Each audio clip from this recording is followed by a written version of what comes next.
Hello friends, welcome back to the channel. If you're new here, welcome. My name is Trina. Today's video is going to be my wrap up for my March reading.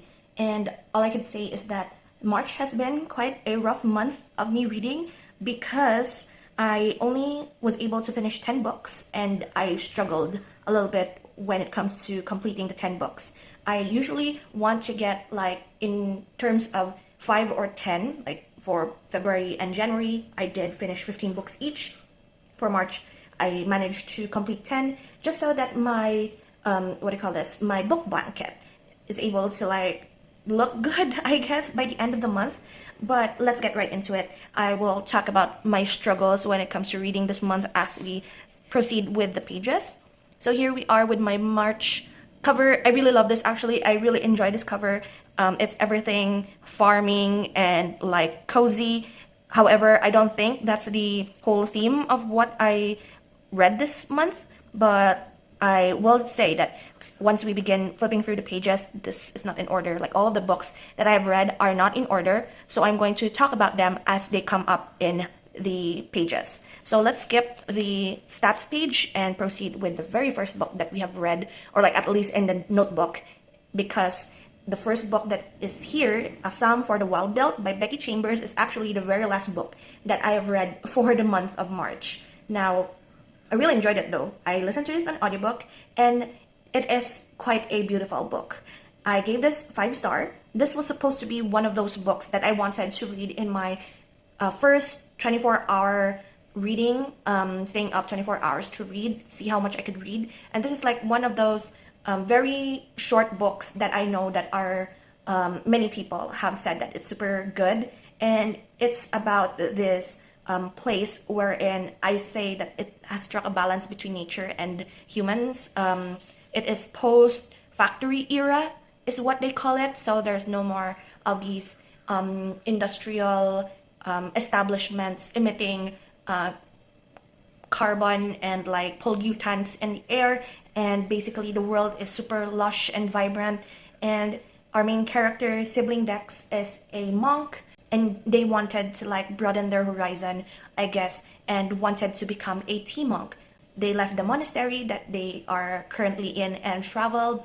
Basically, the work of a tea monk is to hear out people's emotions, feelings, whatever they are like wanting to vent and to talk about, and then the tea monk serve them tea based on what they are experiencing and feeling, and that's how they help other people. And in the middle of this book, Sibling Dex thought that there is something more to their lives and wanted to like travel. And as they were in this journey towards a location in the middle of the forest, I believe, they came across this robot named Moscap, and they have interesting conversations about acceptance of oneself, wanting to know their purpose in life, what their interests are, and what they want to pursue in this lifetime. And it's actually quite beautiful. I really love that there is so much emotion to it, so much conversation, I guess, towards in between a person and an actual robot that is supposed to be like their purpose is whatever the creator like programmed them in with when they were created. And so it's a good read. I really highly recommend this, and yeah, a 5-star book. Now let's proceed to the very first book that I finished actually for the month of March, which is Jade City, the first book in the Greenbone saga by Fonda Lee. Now, I am I love when it comes to like mafia stories, like clan wars, something like even sci-fi. This is more of like fantasy, wherein they're basically called green bones when they possess like strength and power, and they use jade as their means of like a way for them to be able to use their powers, and it's like a status symbol as well. And the more jade you have in your body, that means you are higher in the society. And it's technically very much clan wars between two supposed to be both of these factions used to work together in order to accomplish a goal during the war. But current times, they are more of like two different families, two different factions that are fighting for control in the city and also for like the acquisition of jade and stuff. And it's quite interesting. I look at my reaction on the first line. Wait, this has spice. And this series technically is not for me. I don't know why, but it took me like 50% into it until, or like not 50, maybe even 70% until it got interesting for me. Like, I am willing to read, is it Jade War, I guess, the second one, and then Jade Legacy, but this series is not a priority for me as of the moment.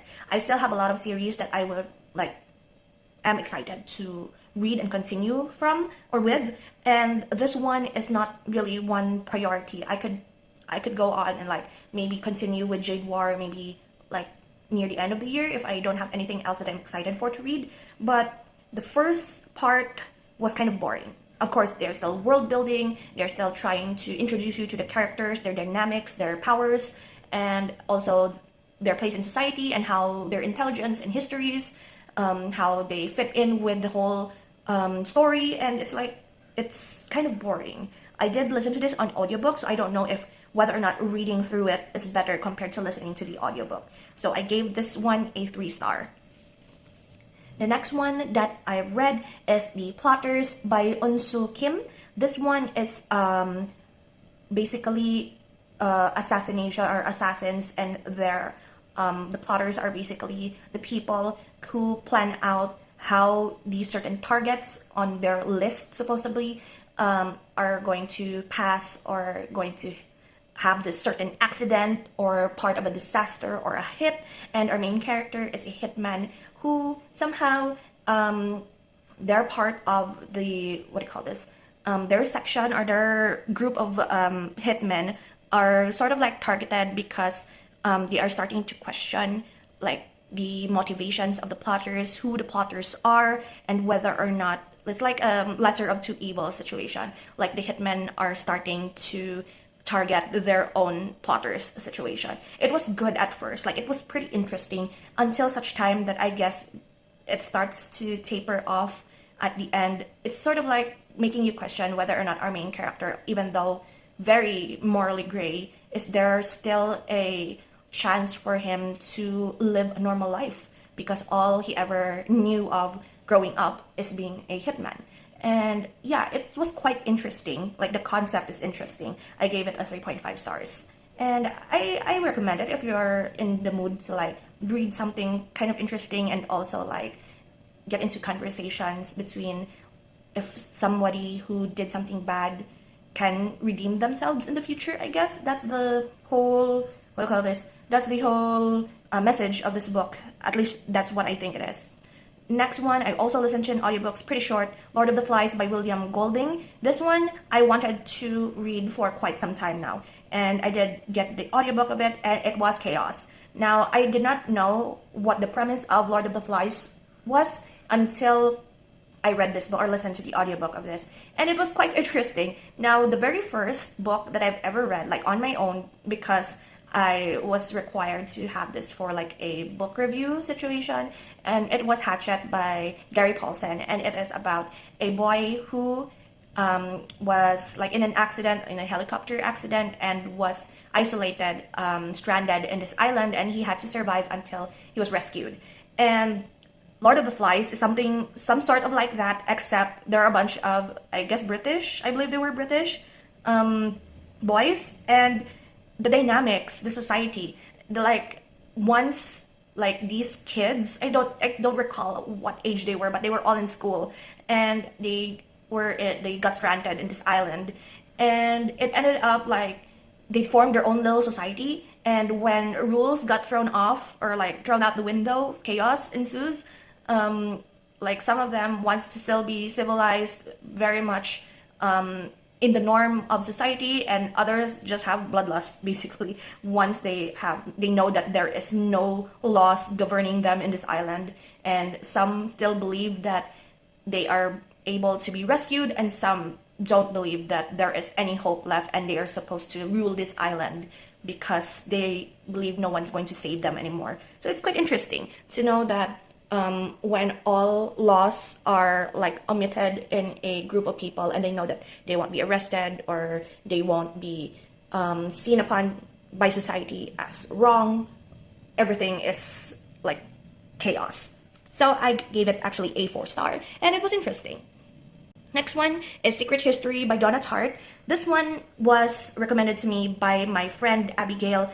We were thinking about reading this, like a buddy read, but she was able to finish this before I did, as I was still finishing some of my February TBR at this point. So she sent me the audiobook, also narrated by Donna Tartt herself. It was amazing. I really loved it.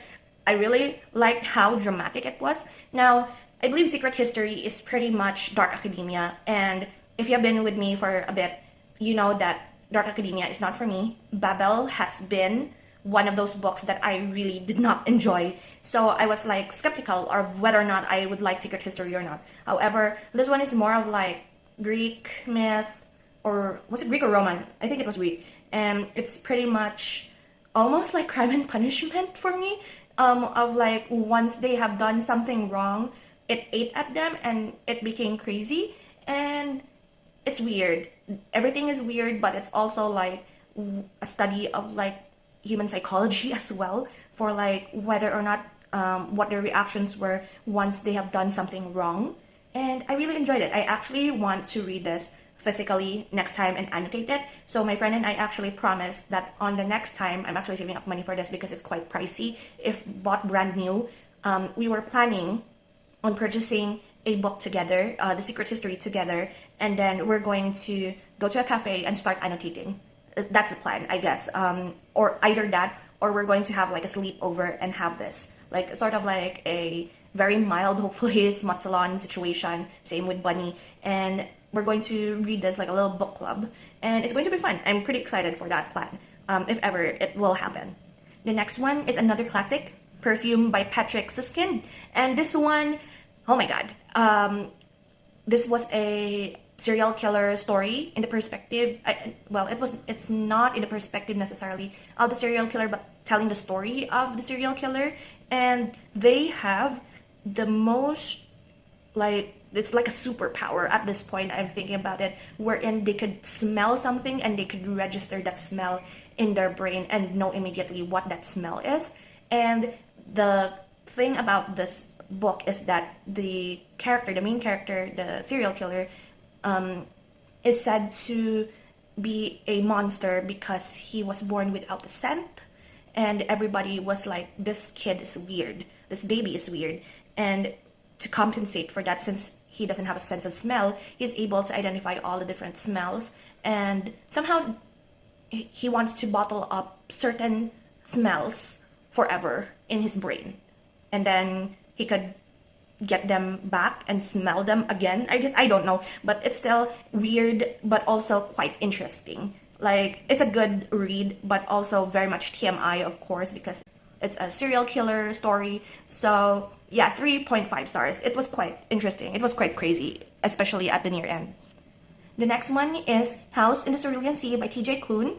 I'm not sure if this has a second book, but it was quite interesting. There is a lot of like issues when it comes to this book. I think I came across news, or like not news necessarily, but more like conversations about this book, about how the story, what inspired the story.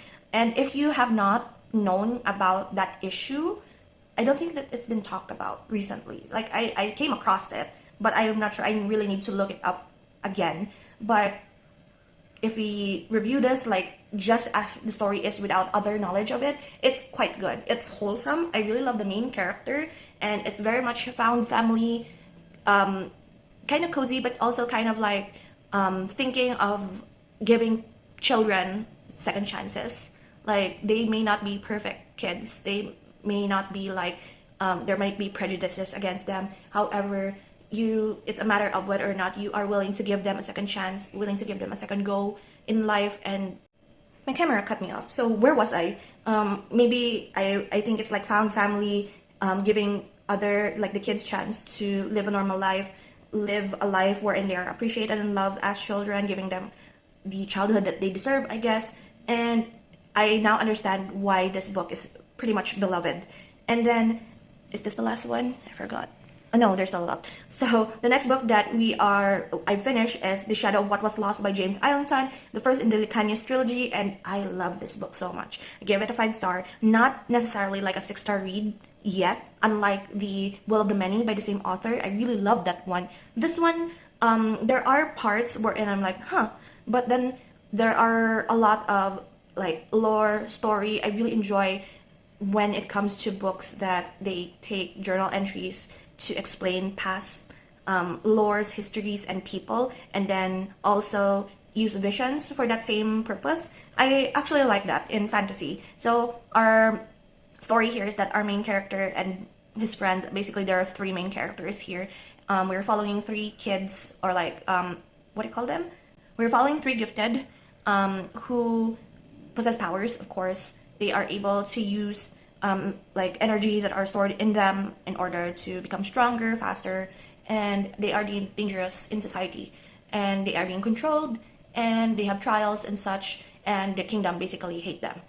Our main character and his friend are like heard the news of the boundary that is protecting them from like outside forces, like the kingdom is about to break, so they had to like go on this adventure in order to help fight the war or protect the northern part of the kingdom.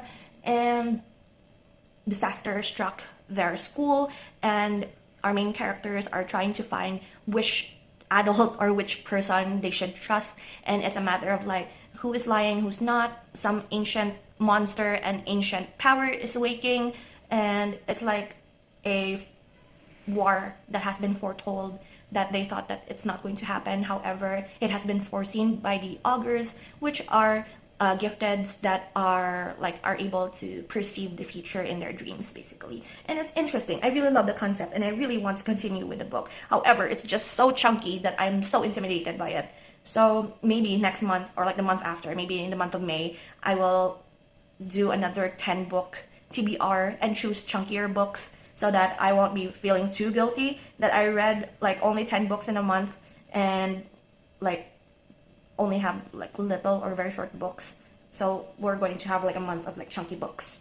Last two we have here, the first one being The Housemaid by Frida McFadden, the first of the Housemaid series. This one was like popcorn read. I did not know why I wanted to read this. However, I think it was around after, when was this? After House of the Cerulean Sea, I picked this up because I feel like I was in a reading slump, and I don't know, I just wanted something that's quick, easy, and something that is beloved by the community. And I understand now, it's a domestic thriller. The housemaid basically was hired into this house, and then the couple that's living in this house is like weird. The woman is like super, let's say, mean, and like her personality is like super different, or like super, like, what do you call this? It's like a roller coaster, basically, once you start to read through what the behavior of the wife is. And the housemaid is like telling the story of this couple, and it's like, it's weird. It's so weird. It's very weird. The more you actually read through it, the more you understand what the concept is, what the point is of all of the events that are happening.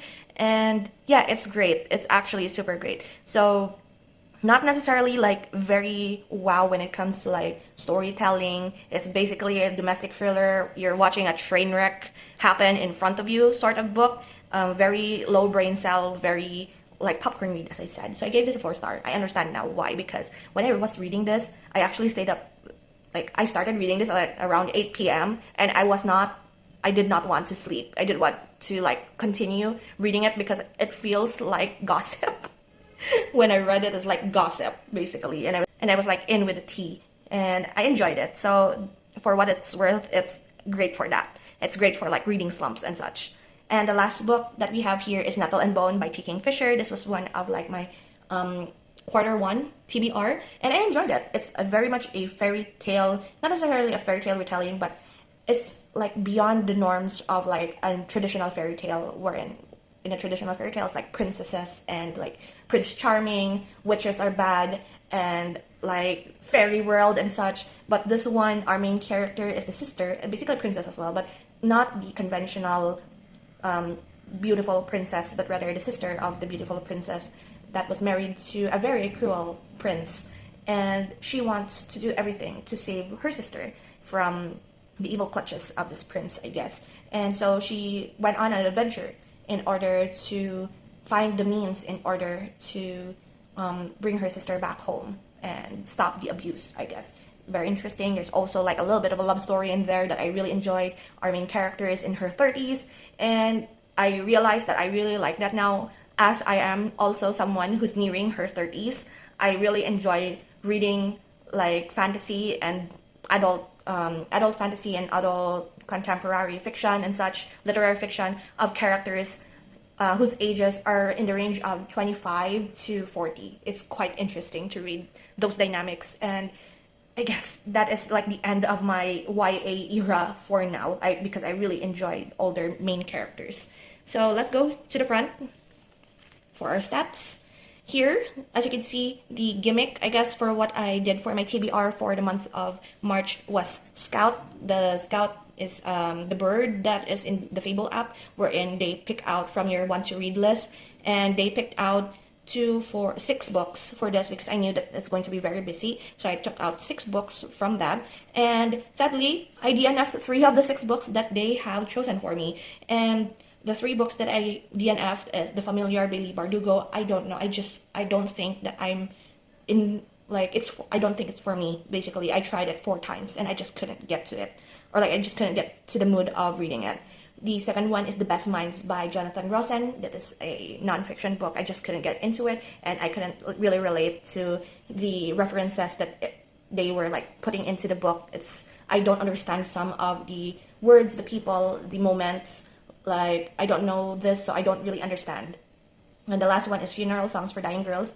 I don't know. I started it, and the people that reviewed this book, I actually, like, first 2 sentences in, I went straight to Goodreads reviews, and they keep saying that you can push through with it, but it's something that will infuriate you, and you would really hate the first half of the book. And if something like that, I force myself to push through that, I will definitely go into a reading slump. So I decided it's not worth it. Let's just look for another book to read. And so I did, and DNF 3 books, and I finished reading 10 books this month.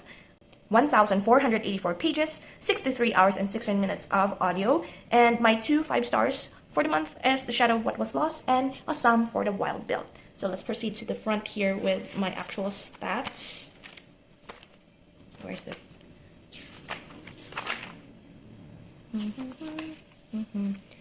Yeah, I basically just said this. The only ones that I read for my 26 books before 2026 list is The Housemaid and Perfume. Those are the only 2 that I knocked out of that list. So 10 books read, 1,484 pages in pages total read, 63 hours and 16 minutes of audio hours, 0 physical, 6 audiobooks, 4 digital or ebooks, 3 were part of the series, and 2 5-star books. It's getting really exciting. I'm really happy about that. And as for my quarter 1 TBR, there are quite a few here that I haven't really touched yet. However, as of the moment, I know that there is 1, 2, 3, 4 books that I transferred over or carried over to my quarter 2 TBR. So a quick run through of this. Let's start here from the top. We have Jade City, Secret History. Which one is this? No, I forgot. Let me open my notebook because I can't remember. Jade City, Secret History. This is for Lord of the Flies. Perfume. We have The Plotters. House in the Cerulean Sea. We're looking at here, okay? This one is The Housemaid. Nettle and Bone. What is this? Why am I confused? I guess this is for The Shadow of What Was Lost, and then Psalm for the Wild Build. I got confused because I remembered now. The reason why I did not do the opposite, wherein I should have put black and then gray and then the orangey yellow in the middle, is because I have a lot of black books, like black colored covered books coming up, and I don't want to do that. However, it just so happens that I have 2 yellows in diagonal here, and I also have 2 of the forest green at a diagonal here, so it's kind of dangerous. And also these 2 blue very close by. So it just so happens that I read a lot of books that have similar color schemes. So if like I have read these books physically, my bookshelf is probably so like colorful and like color coordinated because a lot of my books are like the same color cover.